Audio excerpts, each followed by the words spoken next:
Hey guys, this is our 2 o'clock call on March 12th, and it's just an open Q&A for you and your teammates. So, Myra, you have the floor because the other two stylists on here are leaders hopping on. So we are at your disposal. Ask us anything. That's so funny. Okay, this is awesome. All right, so I guess I'll just jump right in. So I've been doing really well with trunk shows and sales. So I've been really happy, but I've not had a good time sponsoring at all. So I did sponsor somebody and she was really excited and she had a launch show, didn't really have sales, and has not booked a trunk show. And so I've been giving her like all my tricks and because I'm not shy, but I'm reserved. And so I'm like, if I can do it and you're like this people person, you totally can do it. So, but you can do but so much for somebody and just give ideas. And yeah, I just don't know. I'm kind of stuck and I really, really was hoping to become associate stylist. So, you know. Okay, I'm going to unmute myself. So first of all, completely normal. The biggest piece of this puzzle is that your business is taking off. Like that is so exciting. And that's when we all hope and pray for new stylists like you. So that is, first of all, awesome in and of itself. And you are so right. You can only do so much. You can give ideas, you can give words to say, but you can't take the actions for them. So a lot of coaching in the beginning, coaching is definitely like a soft skill. So one of your things that you do as a sponsor is to share what you're doing. So, all the little intricacies of how your business is going the way it's going, share that with her. So every time you do reach outs, every time you, kind of work your business, hop on real quick with a text with her and be like, hey, I just wanted to share with you what I'm doing. I've got a 30-minute block and here's who I'm reaching out to. Here's what I'm saying. And just kind of let her see your daily actions, because a lot of times, and then you can kind of help get to the bottom of why things aren't going the way that she wants them to go right now. So it might be how many people she's talking to. So you want to kind of coach with questions. So when you're talking to her, you want to say things like, okay, so tell me who you've talked to. And it turns out, she might say, okay, well, I talked to my aunt, my cousin, and the girl who's across from me at work. And you're like, perfect. Okay, so we know it takes talking to 10 to book one. So it's just a numbers game. Like that's the only issue. We just have to talk to more people. So let's brainstorm a list together of who you can reach out to. Or she might say, okay, she is running the number. She's reached out to 15 people and she hasn't booked one yet. So if that's the problem, okay, tell me what you're saying. How are you reaching out? So she's actually doing most of the talking, but you're asking her questions that will kind of tell you what needs to be tweaked, because it's hard to know what needs to be tweaked if you don't kind of hear from her. So I think those are the first two things. I think ask her questions about where she is versus where she wants to be, and then you can kind of back into those goals together. But also know that, like you said, you can't do it for her. So I have many, many, many stylists who join and might not ever do anything. So don't put somebody else's actions on yourself. You can be the best coach in the whole wide world and the best sponsor in the whole wide world, and share ideas and help her work through the problems, because everybody hits bumps. It's totally normal to hit bumps. And that's something that in the beginning, people are really nervous. They have a lot of fear. So you might find out she's only reached out to 3 people because she's nervous. She got a couple of no's, and so she's feeling a little defeated. So helping her say, okay, oh my gosh, no, like it's totally normal. Like I felt the exact same way when I got my first no's, but then I realized it was all about, all business is a numbers game. And so if I talk to enough people, then I'm going to get to that yes. So let's figure out like what you're going to say. You want to keep it fun, simple, and sweet. And so just all the things that are working for you, you kind of coach her on doing those things. The key message is, though, with new stylists, and I say this all the time to my new stylists, is everything they feel is completely normal. Like fear is definitely a part of this business. Anytime you learn something new, you get nervous. We all do. Anytime there's a learning curve to everything. And so the fear, sometimes people get that fear and they're like, oops, I made the wrong decision. That's my gut telling me that I made the wrong decision. When it's not, it's just growth. Anytime we are learning a new skill, we're all beginners in the beginning. And so I think helping someone take a deep breath and be like, okay, first of all, the good news is there's no jewelry emergencies. Like, this isn't rocket science. Like, nobody's life is on the line here. But there are some skills to learn. Those skills are enthusiasm matters. Like, you want to be really excited when you talk about it. You have to share it. Like, the business is, as much as you would love to sit on your couch and hope people just come to you and say, I'd like to book a trunk show or join your team. You have to kind of go out there and share it. And the more excited you are about it, the more passionate you are about it, the more people are going to want to do things with you. They're going to want to shop with you. They're going to want to do shows with you, and they're going to want to join your team because people like to be around happy, positive people. So I always tell new stylists, I'm like, 95% of this is enthusiasm. If you're excited about it, the product really does sell itself. So if you talk to enough people and you're excited about it, the business will come. And then the second part is letting the nose roll off your back. And this is true of all business. It is purely a numbers game. It's how many people you're talking to. You're going to get 9 no's for every 1 yes. So the first thing I say to a new stylist who says, like, I can't book any trunk shows, I say, okay, so tell me exactly who you've talked to. And it turns out almost always the issue is not talking to enough people. Every once in a while, it's an issue of what they're saying. For example, an example like with this is everything in this business, you should come from a place of service. So whether it is booking a trunk show, making a sale, having a new stylist join your team, if you always get back to that mentality of like, I'm providing a service for this person, I'm doing something for them. No one's doing me any favors. Nobody is, I'm not talking to my friends being like, I'm trying to get my business started. Will you do a trunk show for me? I'm saying, oh my gosh, look at all this cute stuff. Like, I would love to come and do a show for you. Let's get your girlfriends over. Wipe off your kitchen table. I'm going to come in and throw the best girls night, and you are going to get a huge shopping spree. It's all about what you're doing for them. So that's the language you want to teach her when she's going out and booking shows. It's all about what she can do for somebody else. She's got an awesome product. She's got an awesome service to deliver. Same thing when you're coaching your team. If you come from that genuine place of service and you're talking to your new stylist and you're all about helping her reach her goals, you're all about helping her overcome her obstacles, you come from that place of how can I help? How can I be of service? Then stylists will always feel like you are genuinely there for them and not for you.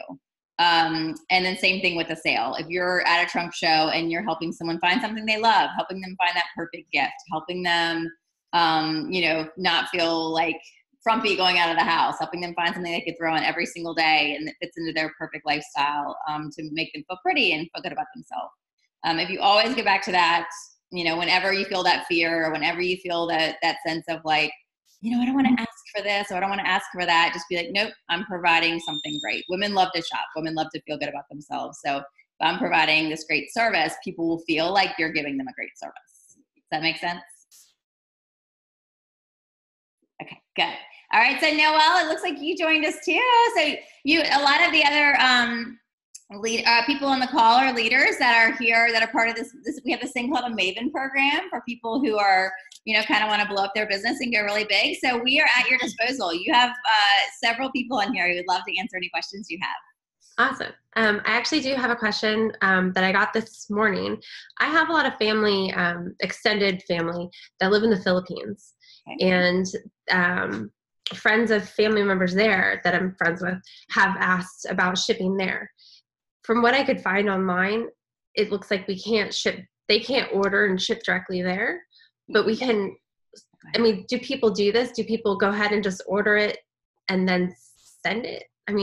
Yeah, that would be really expensive for you to send it yourself. We do ship to any military address. So if anyone there is a part of the U.S. military, yeah. It is all regular shipping for any kind of, I forget what they're called, APOs or something like that. APO address. APO address. Any of them have that, you're golden. Like, you can ship directly to that. But we don't ship to countries where we don't currently sell in. Okay. So it's up to you whether, how big of an order you could get, if it would be worth offsetting the whatever, $50 or whatever it would take for you to ship to them. But yeah, we personally don't ship to a country that we don't have. Yeah, just distribution-wise, that would be tricky. And then I do have one other question. So I've contacted at least 63 people, and most people actually do respond. I have a lot of great friends and they respond, but it's typically, I appreciate you offering me this, but I don't do anything multi-level marketing. Yeah. And or I had another friend who said, you know what, I just lost a friend over a similar kind of situation. I don't even want to go there with you. So, I'm persisting. I figured, if I just keep kind of putting it out there, I have had a few people who definitely like the products, and who are interested, but either financially they can't do anything right now, or they just have too much going on. They're running marathons. I don't know. That actually was one of my responses. So, for the 3 people who I felt just kind of needed a little nudge, I went ahead and used my initial product credit as toward gift certificates for them, like $50 to help them kind of put in an order. No one's even, and I'm following up on them. It's been recent, but again, I've had one order and it's my mother-in-law. And even she said, I'm going to buy things for the girls, the grandchildren. But I will not do anything with this. Okay, so let me tell you a couple of different things. I heard 3 or 4 different things in there. First of all, objections are totally normal. About 85% of all objections can be overcome because they come from a place of fear. The person who says I just lost a friend over this, I would be like, oh my gosh, that's so awful. That is crazy. This is all about sharing something I love. I so appreciate, that you went through that. Mm-hmm. I would not, or even the person who's I have no interest in doing any kind of, social selling model or whatever. Yeah. In those cases, I'd be like, oh my gosh, totally get it. It's not for everybody, and then move on. Yeah. But I will tell you, a lot of people who ended up joining my team later told me that in the beginning. So really, here is the key to this business. And this is so funny. It's all about kind of confidence, and you have to fake it until you make it. So there's this weird thing that happens when somebody tries something new. And I call them negative Nellies, but these are probably people you love, so you don't have to call them a negative Nelly if you want. But you're always going to have those objectors in the beginning who are going to be the naysayers. They're going to be the people saying, oh my gosh, why are you doing that? I mean, I have my PhD. I was a college professor. Many times I heard in the beginning, you're selling jewelry. Why are you doing that? And I'm and my response has always been, I'm so happy. The money is so much better. I'm so happy. I'm flexible. I work when I work, how I work, around my boys. It's like a dream job. So the more confidently I come back with a joyful response, not a negative response back, not a, I'm hurt by what they've said, anything like that. The more positive, and it immediately turns people around. So when you write back and say, with the MLM person, I would probably write back and be like, oh my gosh, I totally get it. There are so many, kind of companies out there that give this industry a really bad name. The reason I did Sell and Dot is because it is a fantastic product. It is really well made. Everything is produced ethically. We're in fashion magazines all the time. We're in Vogue and in Style. It really is an amazing brand. Here's actually a clip of our CEO on the Today Show last week. Totally get it if it's not your thing, but I just want you to know that Sell and Dot is very different. So I would typically come back with that, how we're built like every Fortune 500 company out there. And then I always give them some kind of a legitimate news clip. So they're like, oh my gosh, look at Hoda and Kathy Lee going crazy about Sell and Dot. So that's a very soft way of being just so you know, we are actually super different, but I totally get that this isn't for everybody. Everybody else, I promise you that I'll buy for my grandchildren first will come along. My mother, who is literally my biggest in 10 years, if my dad even knew how much he spent with me, he would die. She's my biggest customer. In the beginning, when I tried to book a show with her, she said to me, Kelly, my friends have the real stuff. They're not going to buy this. And it was totally too cool. I went down there and did 3 shows with her friends, and they were my biggest shows in the past 10 years. They were huge. So sometimes you just have to go out there and prove people wrong. But the second thing, if you've had one order, it tells me you haven't done your own launch. And here's the thing, you can't expect people to do a show with you if you haven't done one for yourself. So I always tell people, the second you sign up, go ahead and book a launch. Within 10 days, don't overthink it. Your debut, you have to get people in front of it. People have to, it doesn't have to come from a place, you should not be spending your product credit on them. That's your stuff. So sometimes when it was a smart idea, but at the same time, it kind of says that you need the business. You know what I mean? Versus having a trunk show, having them come, falling in love with the product. They want everything. And the ones who can't pay for it can get it for free by hosting their own trunk show. So always, and I remember Jessica, this actually took me a while to figure out too. Jessica Heron has always said the biggest mistake like Gap and all of those stores have made is they made themselves a sale brand. So nobody will pay full price for Gap because, you know, if you wait a week, they're going to be 40% off. Right. So they discounted themselves. They made themselves seem not worth the money. And so always sell from a place of people who really want a great product. We've got an amazing product to share. Women love to shop. So it's, again, what I was just talking about with Myra is coming from that place of service, how you can help them, but always putting the product in the line as something super desirable that a lot of people want. And so when you get those negative Nellies, you should be like, oh my gosh, that's crazy. Like, I mean, totally get that, but just wait till you see it. Like, Kelly Ripa wears this every day. Like, it's super cute. Anyone who has those objections, I'm constantly sending pictures being like, hey, look, there's Jennifer Aniston wearing it. Hey, look, there's Reese Witherspoon wearing it. But, you know what I mean? I love to like combat, like with just little fun, like, did you see it on Today's Show? Did you see it here? Did you see this morning Hoda was wearing it? You know, all those little things, people will turn around. The more confident you're about it and the more that you just like joyfully wear it and share it, have a launch, invite everybody over, run the numbers. Because again, it's a numbers game. You want to invite like, for your launch, probably like 60 plus people, and then just share it loud and proud. Again, even if you're not feeling it, make it. Like, just go out there and just act like you are just, you know, this is the best thing ever. And people will come along. They come along with that joy. And when you can combat the negativity or combat all those little, because I will promise you, I've seen it. Some of my biggest protesters in the beginning are now like my best customers, my best hostesses, my best stylists. It's kind of like they can smell fear. In the beginning, we're all nervous. And so when you kind of are like, you know what, I'm going to prove you wrong. When you have that attitude versus being like letting those comments like crush your spirits and then you give up. That is what most people do. Most people get their spirits crushed and then they stop trying. And that's always so heartbreaking for me, because I see a new stylist who could, the world is her oyster. She could do anything. And then she lets a couple people who are close to her kind of diminish that joy for her. So my biggest advice is to plan your own launch, invite everybody, share it loud and proud, but really come from that place of you've got an amazing product to sell, to share with them. It's something you love. It makes you super happy. Negative Nellies have a hard time like combating, and they immediately change their tone because then they realize they're being kind of a wench about it. You know what I mean? As soon as you're like, oh my God, I actually am so happy. I love what I do. Like, it's this amazing company of like super empowering women. The culture is amazing, but the product is gorgeous. Like, we're in every fashion magazine. The design and the quality it's so beautiful. Like, everybody loves it. And when you come from that perspective and you share it like that, people will turn around. They'll end up being your biggest supporters. You are welcome. You're welcome. What else can you guys think of? What other questions do you have? And so, you know, Noelle, 100% normal.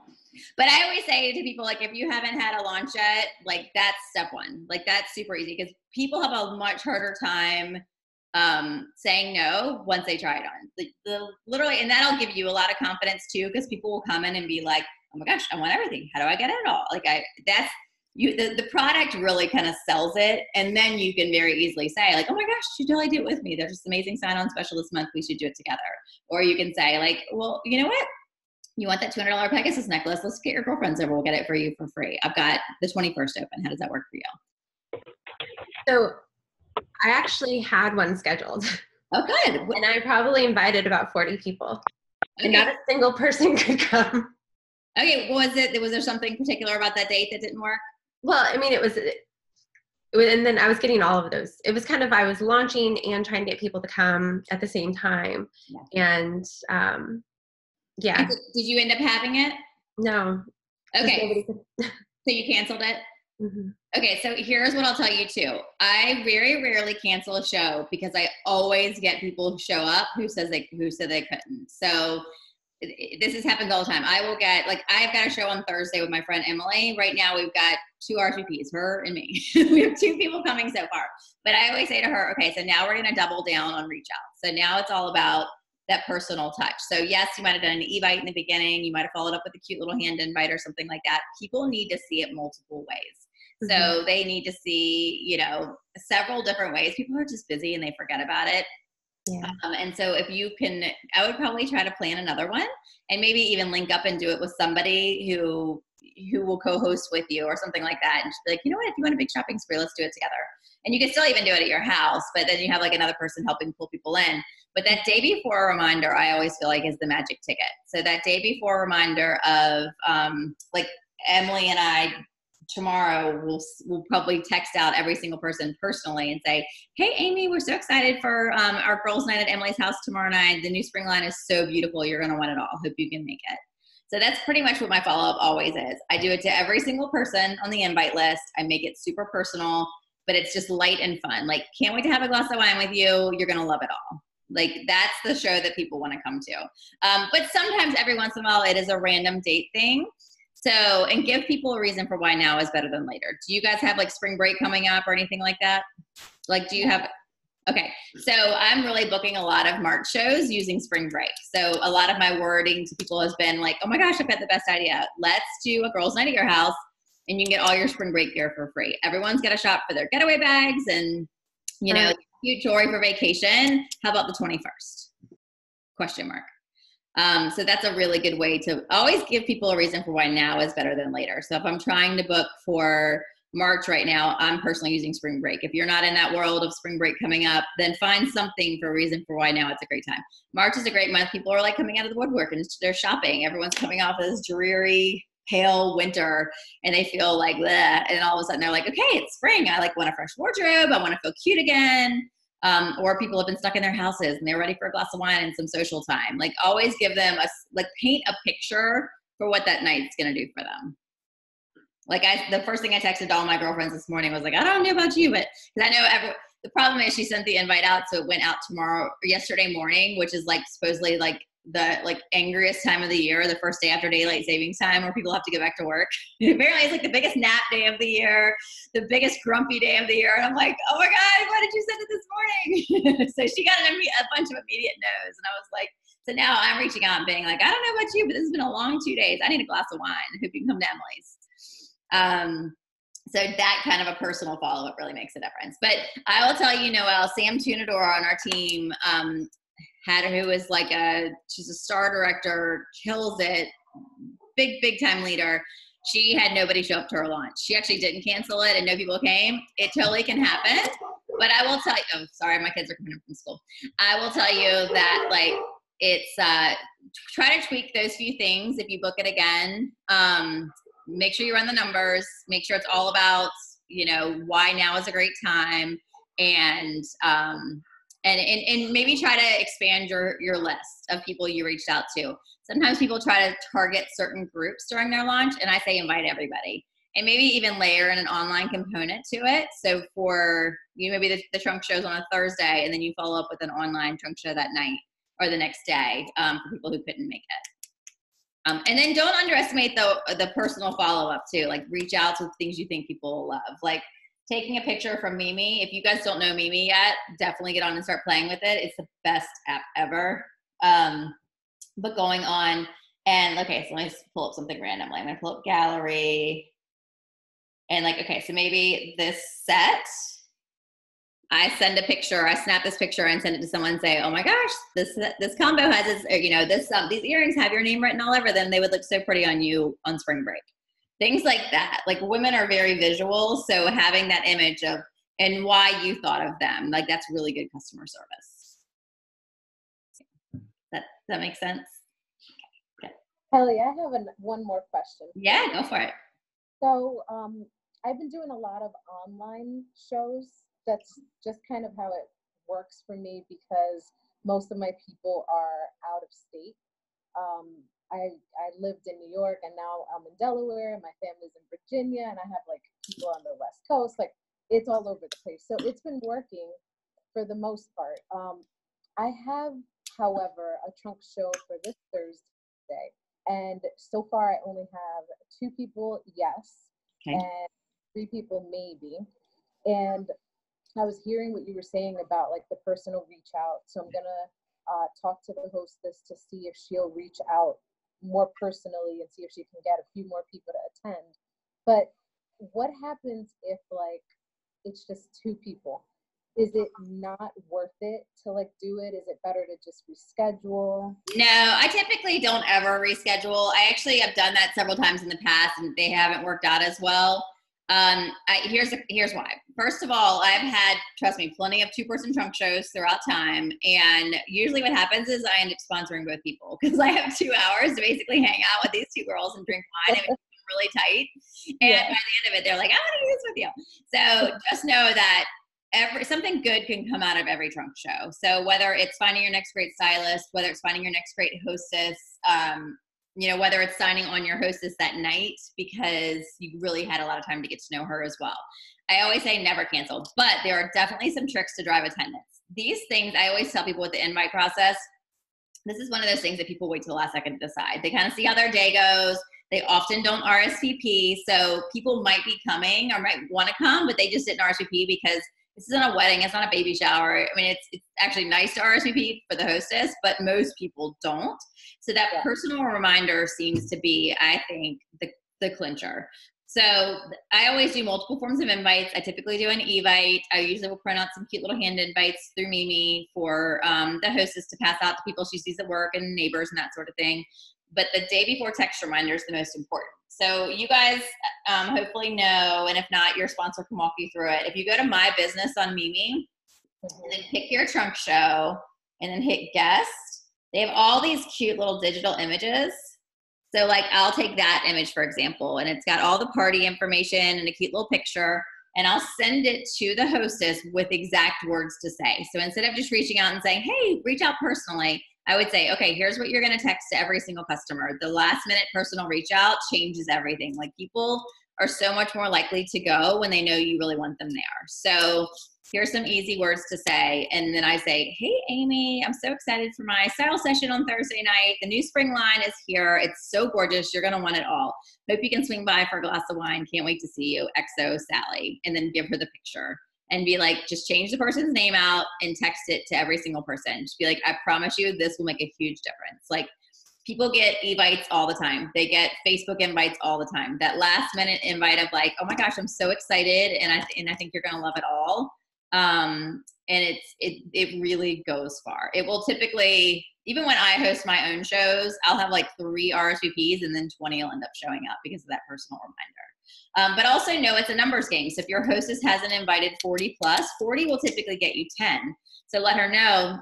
And like Emily had invited 40, but we got like 10 no's right off the bat. And so I said, okay, let's add 10 more. Let's add 10 more people to that list. Like who can we brainstorm? Who do we leave off? What other social groups can we tap into? So helping her, it's not too late for her to layer more people in right now. It's not too late for her to, invite the soccer team moms or the girls from work that maybe she didn't invite before. So I think helping her think of it so she knows that it's normal for only 1/4 of the people. That's a big part of hostess coaching is letting them know, because hostesses are as scared as you are. They're nervous too. They're so scared of disappointing you. They're scared no one's going to show up. So a lot of hostess coaching is just talking people off of a ledge. It's saying, oh my gosh, this is totally normal. A trunk show is totally the numbers game. So if we invite 40, we're going to get 10. So let's think of, what other social groups we not tapped into. This isn't just for your best friends. It's for your realtor and your hairdresser and, those girls from work and your kids' friends' parents, and kind of help her brainstorm to grow her list like that. And letting her know that the more personal she is about her invites and the more excited she is about her show, the more people are going to come. People want to come to a trunk show where the hostess is saying, oh my gosh, I'm so excited. I hope you can make it. You're going to love it all. They don't want to come to the trunk show and be like, just come by. No need to buy anything. Just come by and have a glass of wine. I just want to see you. Like that is telling them like this stuff's going to suck. You know what I mean? But we've all done it. And I did it in the beginning. I remember a girl who ended up being on my downline, but she worked with another company at the time. And I went to a trunk show and I was like, no pressure to buy. And she goes, you might as well have said pressure, pressure, pressure, pressure, pressure.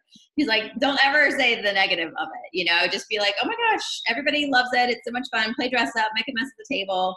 Same thing with the trunk show. Hostesses need to be like, oh my gosh, this is going to be so much fun. I'm so ready for a glass of wine and to buy myself something. I deserve something sparkly. I want to get something cute, or I want to get that bag for spring break. The more that she comes from that place of like, this is going to be an awesome night, people are going to want to come. Awesome. Thank you so much. Yeah. And you guys, this is such a learning curve. You're going to get, this is every time you can get on a call like this, the tips from the top calls on Monday, it is like we're all beginners in the beginning. You're all learning. Like I did everything that you did, and I just looked at people who were doing something well that I wanted to learn how to do well, and I just did what they did. So it'll come. So just stay excited about it, and run the numbers. That's everything. Like sometimes we get so caught up in our head of thinking about it instead of just doing it. When I sit down and I'm doing like a booking reach out, I will just like plow through the people. I will have my message. I'll change out their name and be like, send. So when I don't get a response or I get that, no, thank you, I'm not interested. I've talked to so many other people that it doesn't even faze me. Yeah, does that make sense? Okay, good. All right, guys, anything else before we pop off? All right, I'm so glad you got on. You guys, please friend me on Facebook. It's Kelly Sears Cox if we're not already. I want to hear how you two are doing. I want to hear what's happening, how we can help. This is Rhonda and Amy and Liz on the call as well, so you can reach out to any of us. We would love to help you. You've got, I was saying on my new sales training call last night, you're in business for yourself, but not by yourself. You've got this incredible support and community of women, and there is nothing you have heard that we have not all heard a million times. And so a lot of it is just letting those comments roll off your back and continuing on and staying excited about it. Sound good? Yeah. All right, guys. Everyone have a great afternoon. Bye. Yeah.